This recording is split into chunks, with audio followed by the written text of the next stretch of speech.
The steam from the train rises in the horizon. If I falter now, Anders might be taken away from me forever.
And just like that, it all ended.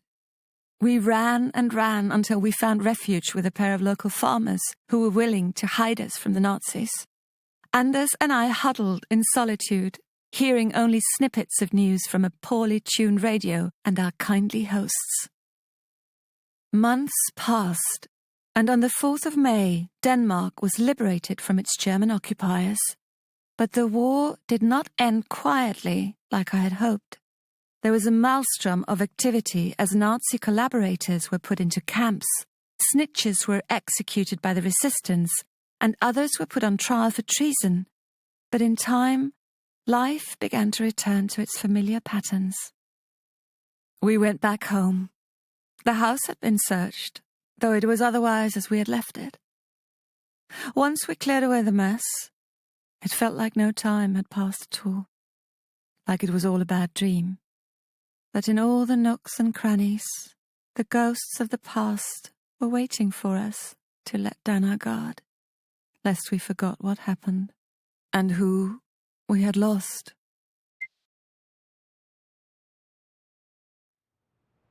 Liva died to a hail of Nazi bullets. It's hard to imagine another way that her journey could have ended. She laid down her life for her ideals. But I wonder, would she have made the same choice if she knew the war was almost over? Some people remember her as a hero, but all I saw was a reckless revolutionary pushed to her limits.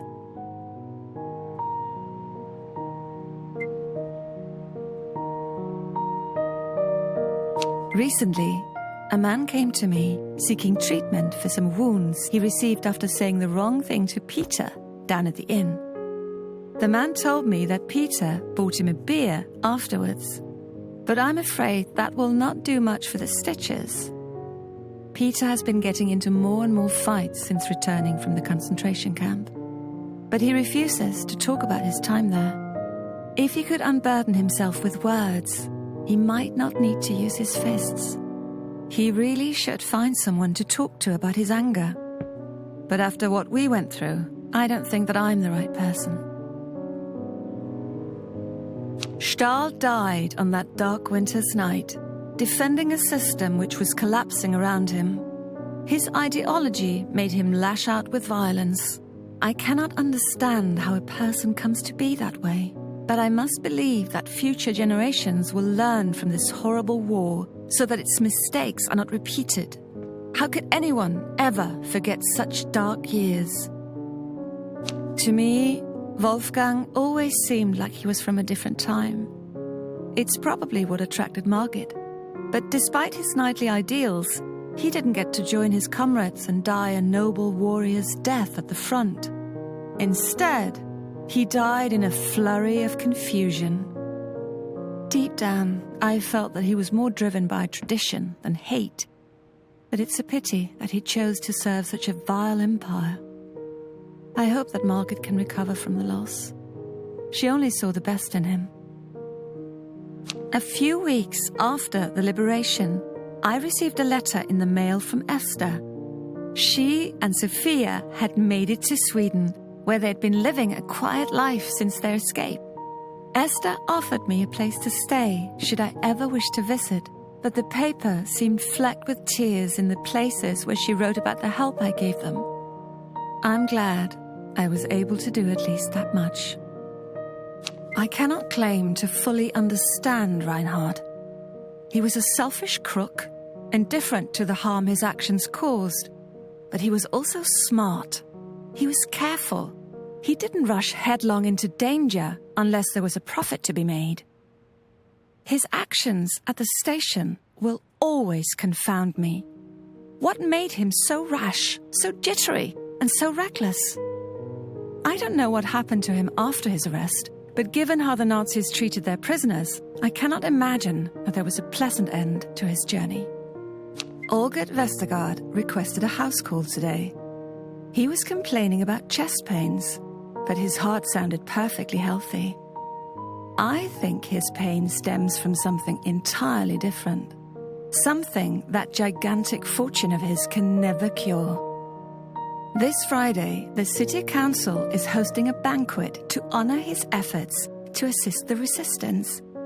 It's as though everyone has forgotten the fortune he made supplying the Nazis.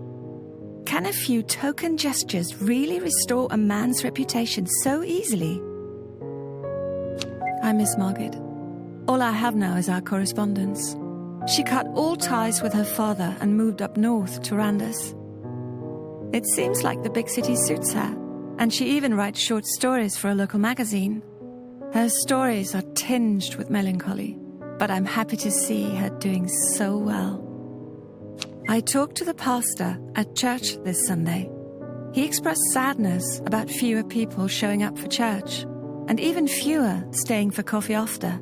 Neither the Danes nor the Germans seem to be able to stand being in the same room together. I tried convincing him to show patience.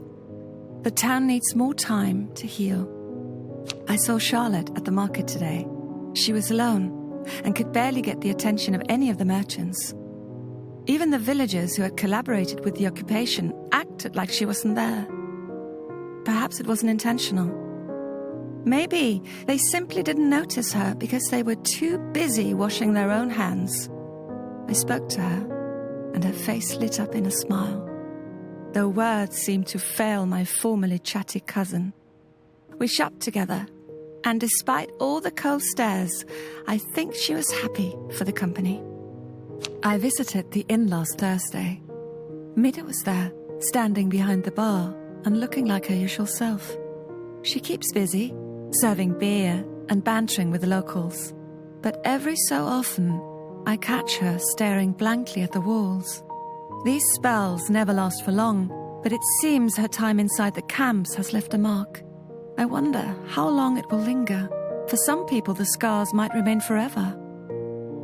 The clinic was boarded up after Harold's death, and I was forced to start making house calls on my bicycle. The town council put out an advertisement looking for a new doctor to take over the clinic. I wonder if the new owner will be German or Danish, and which the town would prefer. After the war, Papa was interned at the Forhus camp, along with many other fathers in the German minority who had volunteered to help the occupiers. I visit him as often as I can. He seems to earnestly regret his actions and the harm they did to our family. In time, I hope that we might come to understand each other better. I pray that he will soon be released. Our sleepy little town had been ripped apart by the war, and even my hands, the hands of a nurse, were not entirely free of blood. Like so many others, I had acted in self-interest, seeking safety for myself and my loved ones. But the gains I made came at a great cost to our community. Death had visited Tinglev and left its mark. How long would it take for the wounds of war to heal?